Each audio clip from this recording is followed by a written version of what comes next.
up, you guys? This is FangSessionVA here, coming at you with the final video for this week. Ah, stumbled on my words there a bit. It's okay. And in today's video, we're going to be doing something different, because we can't figure out anything we actually disagree with.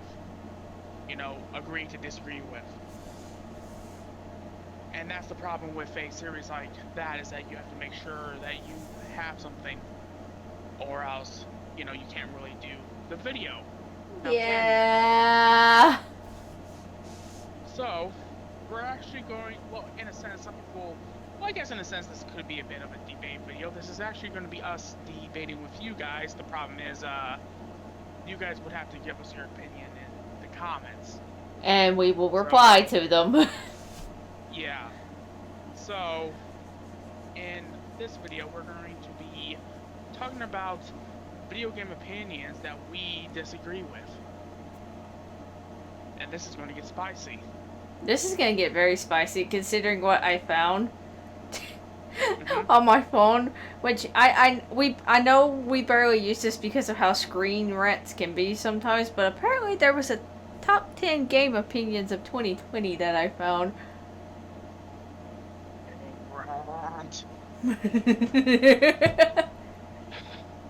Anyways, if any of you are new here, make sure to comment, like, and subscribe, and definitely hit that bell button to know when all of my uploads go live. Yes. You guys said that already? No, you did not. That's your first time saying it. Okay. So, let's get started. Anyways, let's start with the first one. Oh boy. Are you gonna be saying it, or do you want me to say it?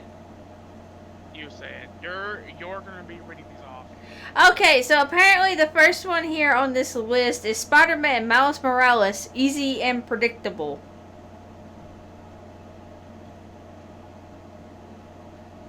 As someone who has watched our Discord son play it, it didn't look easy and predictable to me. Have they tried playing the game on the hardest difficulty? I don't know.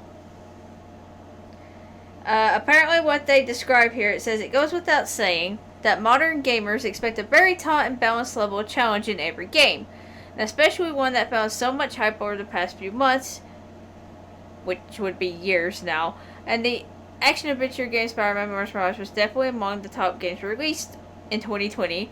It was engaging and exciting, and also did great work for designing Miles' story arc, specifically his reason for putting on the mask. Thank you for the notification game. And yet, some gamers on Reddit have called the gameplay predictable and too easy, especially for an outing this anticipated. Plus, they have also called the skill tree and upgrading boring in this one. That's the description they gave. So, game too hard, we complain. Game too easy, we complain. Pretty much, that's what that one is. If I recall, leveling the skill tree in Miles Morales was the exact same style like the PS4 Spider-Man game, wasn't it? Yes. Yes, it was. They're basically saying Marvel Spider-Man 1 has a bad skill tree. And with that, I kindly tell them, Fuck what you. are you idiots on Reddit drinking? Yeah, it's most of these, because I just looked at the next one that we're going to be discussing after this one. It's from another Redditor. Oh God. I don't know. I don't know what's more worse here, Screen Rat or Reddit. Reddit. I'm just gonna say it now. Screen Rat makes my brain hurt. Reddit makes my brain hurt with some of the stuff I've seen on there. But anyways, back on topic. Now, predictable as in the story, right? I guess so. They didn't really explain that. Superhero game. It's a superhero game. What do you expect? Yeah, it's like, what do you guys expect? Game. It's Hero? You know, because of the fact that Miles Now, I haven't fully completed the game, but from what I know, Miles is learning from Peter how to be Spider-Man. Peter goes off to Europe with Mary Jane, which is ironic because that happens in one of the MCU movies to where Peter goes off to Europe. Isn't that in Far From Home? Yeah, which I'm wondering if that might have been a bit of a nod to that movie a little bit. It might have been.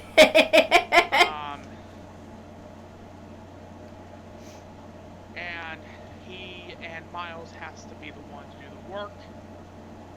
And you're dealing with some new enemies. And all I gotta say is, what do you expect? Exactly. It's like calling Arkham Knight boring and predictable. Well, yeah. It's Batman!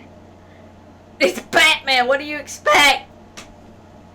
It's not an RPG to where, in a freaking RPG, there's like twists and turns around every corner. Exactly. With that, I like to call that one very, short-sighted. It is very short-sighted. It really is. And just complaining just to complain. Yeah, because I watched Gigi play the game, and he had a ball out of it. He even replayed it a bunch of times and platinumed the game. He went as far as platinum the game. I mean, I haven't beaten it yet, but I enjoy it. Yeah, exactly. Redditors, I swear. Alright, next one. The next one is a game that we have both need to get back to that's on the Switch. Animal Crossing New Horizons. It's only good for 1 to 2 hours a day. From a Redditor who returned the game for full price came this rather startling epiphanic truth about the console sensation Animal Crossing. It's ideal for only an hour a day. Yes, New Horizons was timely, and it found a surge of popularity during the lockdowns as people themselves couldn't go out and could live vicariously through the game, and could live through vicariously through the game. But many Redditors noted that they liked the game because of its chill vibe, which is distracting without being too immersive. However, for gamers looking to play for longer hours or looking to lose themselves in a virtual world for hours on end, this may not be the game. I thought I could have fun with this game, a good distraction before my other anticipated games came out, but I'm barely having any fun at all, the Redditor wrote. I have a lot to say about this, considering I have played a lot of various Animal Crossing games. From what that sounds like to me is that this was their first Animal Crossing game and they did not know what to expect. Animal Crossing is one of those games to where pretty much, how to word it, like, short amount of time playing it is actually a good thing. Yeah. Plus it can be really chilling and relaxing like it said in the thing. Especially if you're having a tough day. Yeah. Animal Crossing is a chill game. It's a game to where you don't want to deal with no hard Dark Souls bosses. You just want to chill. You just want to de-stress. Honestly, I should probably get back to playing Animal Crossing with what I'm going through right now, but you have other important stuff to worry about right now. Yeah. With that, all I gotta say to anyone that's looking forward to a Animal Crossing game, read up on the series before you decide to make the purchase, because the game may not be for you. It is not a game that you can lose yourself in for like the whole day. It is a game that is meant to be played, especially during the early beginnings of the game, as much time as they give you, because the sad reality is that, I was getting frustrated because I would have to build a bridge. It's like, oh wait, I can't play again till tomorrow? That's... Until I gave you that stick that gave you the access to go across the river until the bridge was built. Yeah. that was so like the big thing about Animal Crossing, and I think this is where its true power comes in, is that it's a chill game, but it is meant to be played with friends and family. Yush. To where everyone can help each other out. Mm-hmm. That's what I did with you. So,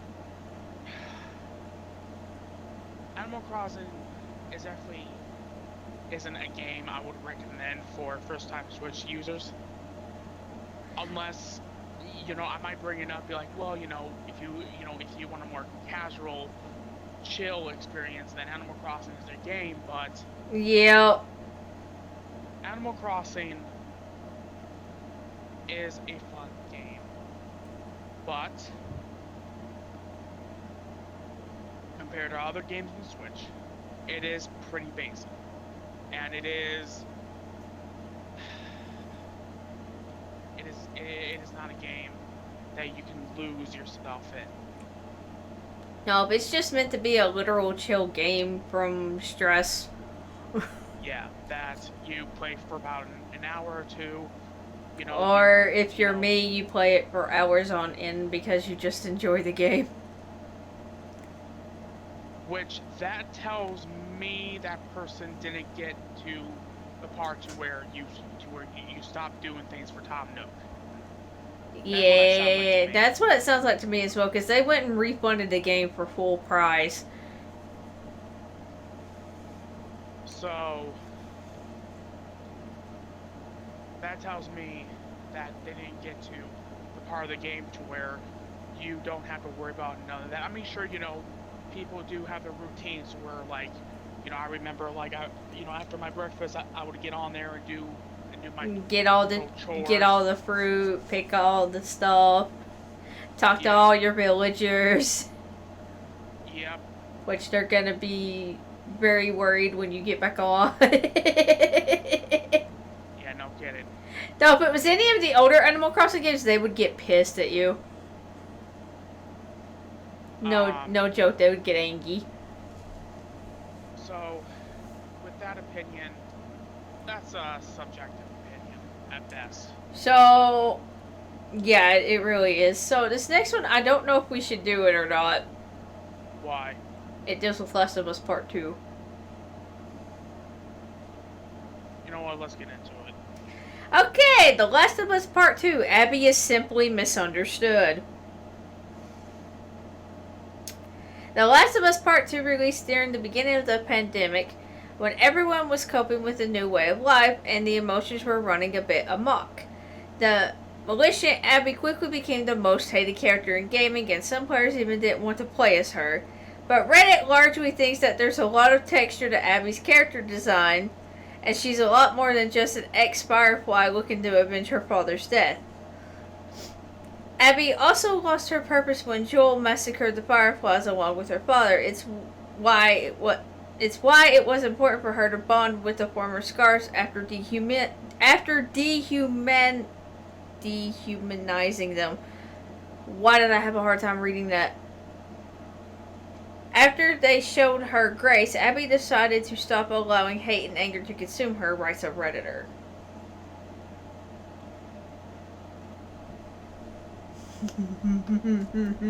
I can see the fumes coming out of your ears. Someone that has watched the cutscenes to Last of Us Part 2. Before any fans of the series tells me, well, you should play the game. No, I freaking don't. I watched the whole Let's Play.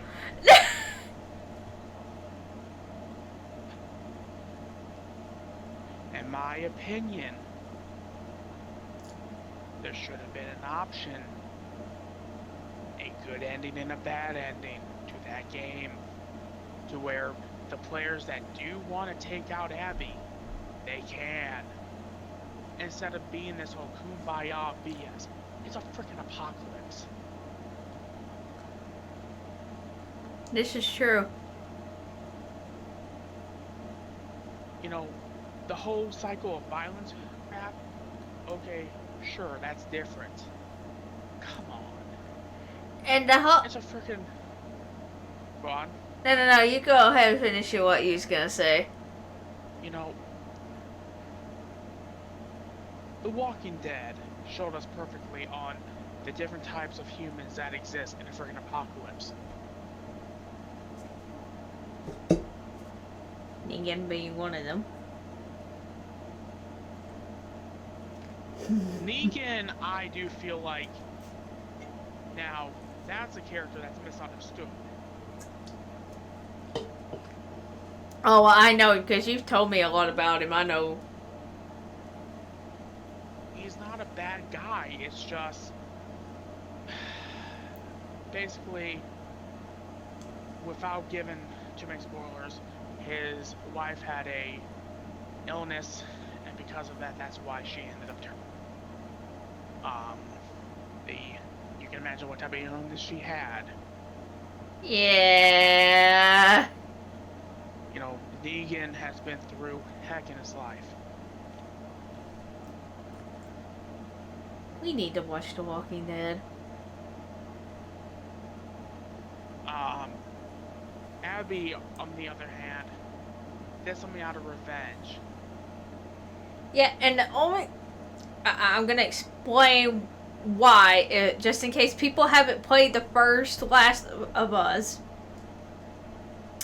The only reason why Joel did what he did with the Fireflies was instead of them being smart, which Abby's dad should have done this, instead of taking a blood sample of, what's her name?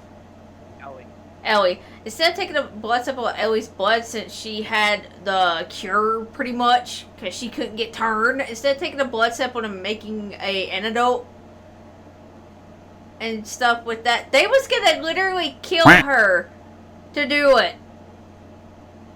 And once Joel found that out, that's the reason why what happened with the Fireflies.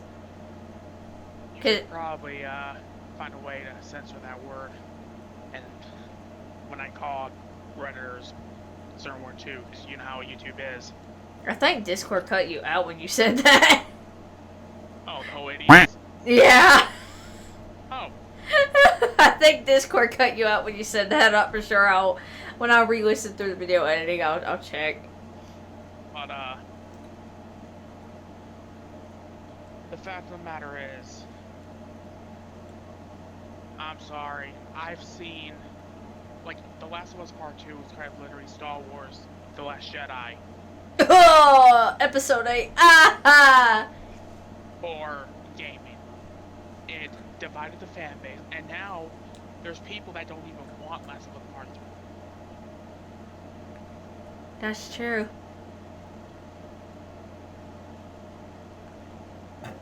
That is very true. All I gotta say, for all the people that want a Jack and Dexter reboot, I wouldn't want one under the current leadership of Naughty Dog. They might fuck it up.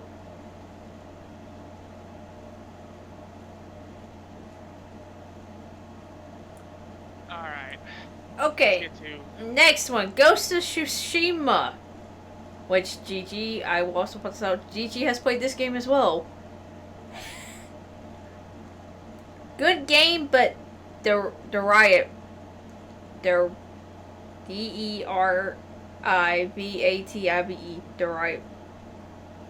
Derivative, derivative. Okay, there we go. Sorry, I certain words I haven't seen before. I have to do that. Several Redditors claim that everything that's part of this open world samurai outings gameplay has been done before. The action isn't all that original and is almost generic. Open Redditor went as far as to call the game a Japanese version of Assassin's Creed because both games are developed by Ubisoft and share similarities in format. From the quest markers to combat styling and the upgrades, everything seems too formulaic. It's pretty much everything I hate about the AAA games wrapped into one. Very well wrapped package. It's a shame the industry seemingly decided open world game design peaked with 7th gen Ubisoft games, or an editor wrote.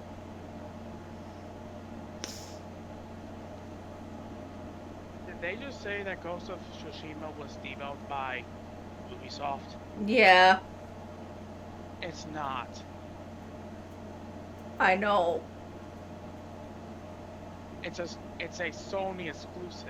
I know. Okay, they just lost all credibility with that one.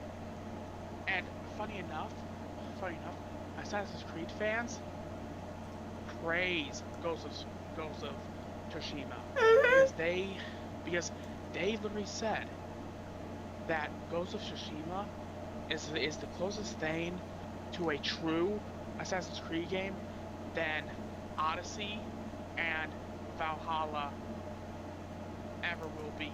It's funny you mentioned Valhalla.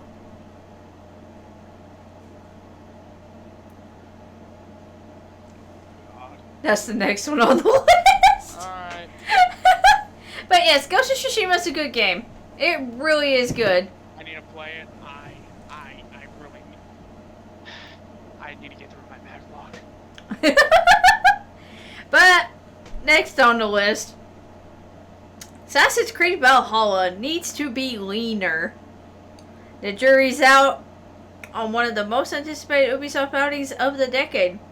And in spite of being a major winner in almost every category, a lot of Redditors have been whining about the game being too long.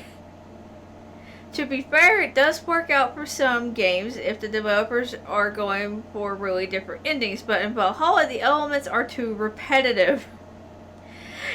Even if someone only pursues the main storyline, it can take them around 35 hours, which is too much. How is 35 hours too long to do it? Hello? 35 hours? Yeah, one of the things that need tightening up is definitely the storyline, as one Redditor agrees. The entire gameplay could have been a lot leaner if the story was condensed and was less elaborate. So this is the case. The story's too long, make it shorter. It's a third. People complain if a freaking campaign is too short. And they can now play it. People are complaining if it's 35. Yeah. Make up your mind. Yeah. It's like, what do you want? Make up your mind. To be honest, I was almost expecting them to complain about old school Assassin's Creed fans not liking the newer ones. No. Funny enough, that's not what the main point was. There was pretty much the campaign's too long. The campaign's too long. That's what they're complaining about. It's a open world game. That's not. Speaking, if you're just doing just the story, it's gonna take you 35 hours. Yep. If you do everything else, it's gonna be longer. Yep. This I can attest to, considering which Assassin's Creed was it on the PlayStation 3 that my nephew went and literally collected all the stuff for? Assassin's Creed 2? No. It was. Brotherhood? It was either Brotherhood or the one where Ezio's older. Revelations? Yes, that one. He went and did everything in Revelations to collecting everything to unlocking every single assassin armor you could get in that game. He never did it with any of the other ones. He specifically did it with Revelations. Yeah, for that one, all I gotta say is that's the thing about games being more open world. Yep. You guys want a game to be open world, well, you guys are going to have to suffer from the consequences now. Yep. Now this one, I'm kind of curious on what someone's going to say about this one. Because it's a game we both enjoy thoroughly.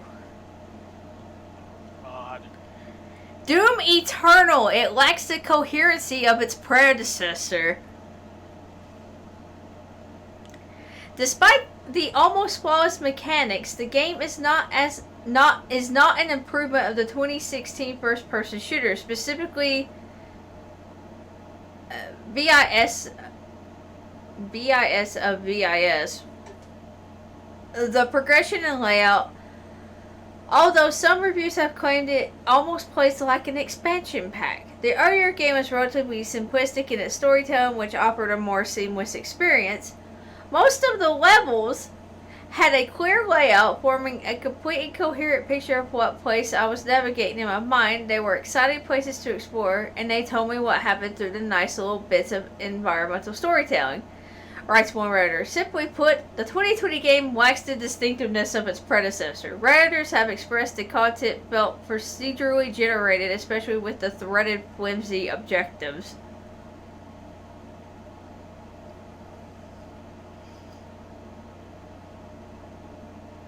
It's a Doom game. Mm-hmm. So, what's the basis core, thing with that then? I think the basis core at that is they're pretty much saying Doom Eternal's like an expansion pack. It's not like an actual game. I mean, if you think about it, Spider-Man Miles Morales was basically, in a sense, almost like an expansion to the 2014 one, because it's shorter. That is true. But for some... heck, Tears of the Kingdom was going to be... Yeah, it was... an expansion. Yeah, but then that... I believe. Yeah, it was... I believe as well. And now it's a full-on game.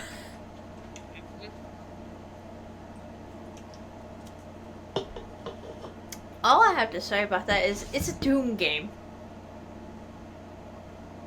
That's all I can say. It's like, it's a Doom game. What more do you want? Alright, next one. Fall Guys Ultimate Knockout. Too aggravating and luck-based to be taken seriously. That basically sums up all Battle Royale games. We'll continue. Yeah. Since this Mediatonic outing takes inspiration from activity-led Battle Royale style game shows like Takashi's Castle and Wipeout, Redditors feel strategy or game planning doesn't do them any good. It's important to note that Fall Guys saw an immense surge in popularity during the pandemic-induced lockdowns. However, despite its interesting design, some Redditors believe that it's impossible to be a pro at this game since it's too aggravating and depends almost entirely on luck. Sometimes you get through the race/event without problems, other times you get stuck on a spinning bar platform which bounces you off to other platforms like a sadistic game of Pong for half the race, wrote one Redditor. Oh no. So, basically any other Battle Royale game. Yeah, it just sounds like to me a salty Redditor. Pretty much, it sounds like it's not very good at the game. Thank you, Anakin. Because the only times I've been screwed over in Fall Guys is because of other players deciding to be fun to knock me off a freaking ledge. That or they start grabbing you. Yeah. I've had to deal with that too. It's a bunch of BS.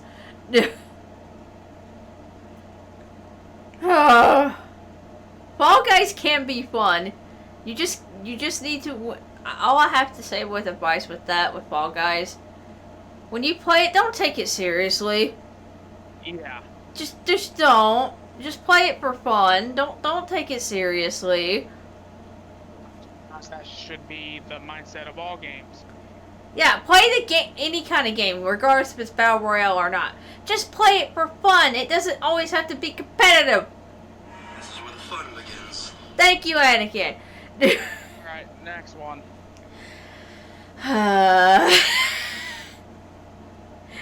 Do you really want to know what the next one is? What is it? Dragon Ball Z Kakarot. It is just plain boring. Besides its sexual content-led interface that promotes healthy discussions, the reason why hardcore gamers love Reddit for communicating and ranting about games is that everyone can bring forth their argument, however disputed or unusual. For instance, a small section of Redditors found CyberConnect's 2's Dragon Ball Z Kakarot to be too simplistic and rather bland. There are some players who appreciate a less intricate narrative-led format, while others prefer complex competitive strategy-led games. Writers have also claimed that the combat in the game feels like a watered-down version of Xenoverse.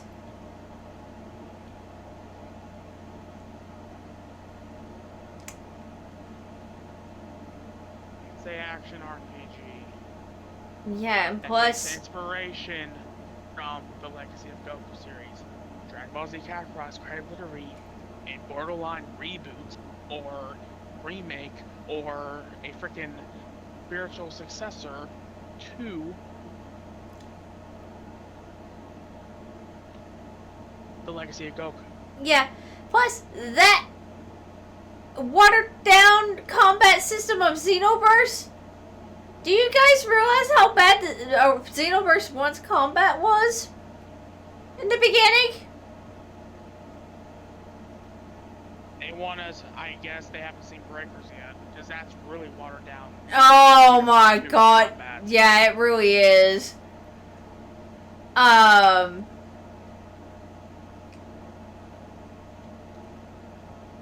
Plus, unlike the Xenoverse games, we get to see the full cutscenes of everything that happens. Yes, I mean, even though that there are moments that they cut out, like the whole Super Vegeta crap. Yeah, they cut out Super Vegeta. That still upsets me. That still upsets me. They cut that out. It's like, that was a cool major moment for Vegeta. Why would you do that? All I gotta say to that is, again, it's an action RPG. And it's not a full-on fighting game like Xenoverse is. If people would do research on these games, they would know exactly what they're buying. Once again, it's all Redditors that's writing this. I don't think they do their research. Next. Yakuza 5, terribly disorganized. Felt a disturbance in the force. I did too. Certain Red Panda. Yeah, a certain Red Panda bro's gonna be not happy. The fifth entry in Sega's Yakuza series won some major praise from hardcore gamers, and yet some writers have called it a hot, disorganized mess. Though the climax has been unanimously well received, some gamers seem to have issues with the inconsistency in gameplay and progression. When the game gets back to the whole Yakuza story, and it's almost good again plot-wise until it has the most contrived kidnapping, betrayal, and boss fight in this game's history, it's utter nonsense and it just ends blasted, one Redditor comments. Isn't that basically what the fans of the franchise enjoys? Apparently not, according to this Redditor. So, what are they trying to say here? Like, what's the consensus of that? I guess the consensus of that is, I guess they just don't...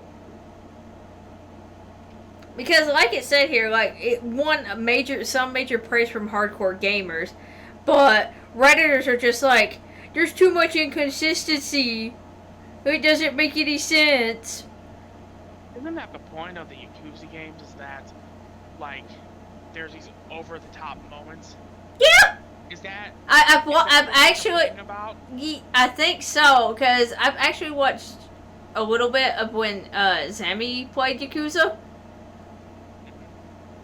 And there are moments like that, especially when, I forgot which one she was playing, but when Majima first appears, it was a little over the top when that fucker first appeared.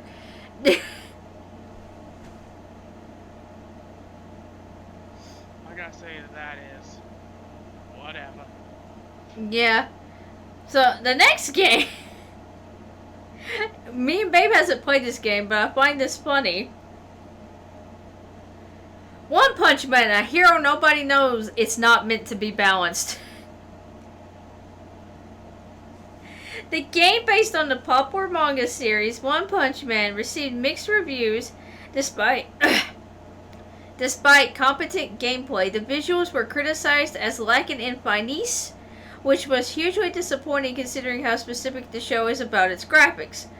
Though the game tries to balance its progression with a few key elements, some writers feel the game isn't really meant to be a balanced experience, especially since it's styled like a combat arena game. And though it messes with the multiplayer mode, the niche doesn't suffer because Saitama is supposed to be an overpowered player. It would be rad if he just ends up being a normal character then you have to actually fight to win. Turns out the only person who can give Saitama a good fight is Saitama himself, writes a Redditor. What's the consensus of The that consensus of that one is... Since this is a battle arena type game, I guess kind of like... The game is too accurate to the actual show? Yeah, Saitama's too overpowered. Pretty much. Is where they're getting with that one. It's like, it's Saitama. He's the One Punch Man. What do you want? You can't nerf the guy. They were going off the manga. That sounds like to me they were complaining that the game was too accurate. Yeah, that's what it sounds like to me too, reading this. And Ironic. yeah, pretty ironic. Ironic that gamers will complain that a game isn't close to its source material, but when they do, they complain. Yeah. I swear some communities just don't know what the heck they want. Alright, next. That was the last one.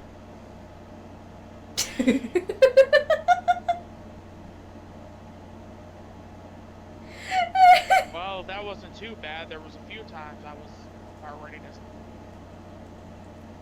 This is my opinion about Reddit. You know, a lot of people use it, but in my opinion, there's too many people on there that complains too much. Yeah, which is why the Reddits I'm in's only chill ones and funny ones. Any other ones I'm just like, no.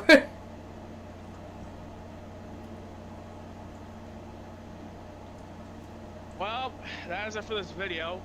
Let us know what you all think. Let us know if you all agree or disagree with any of these points that this article made or what we made. Yeah. As always, I'll see you all in the next video. I'm gonna... Bye, guys.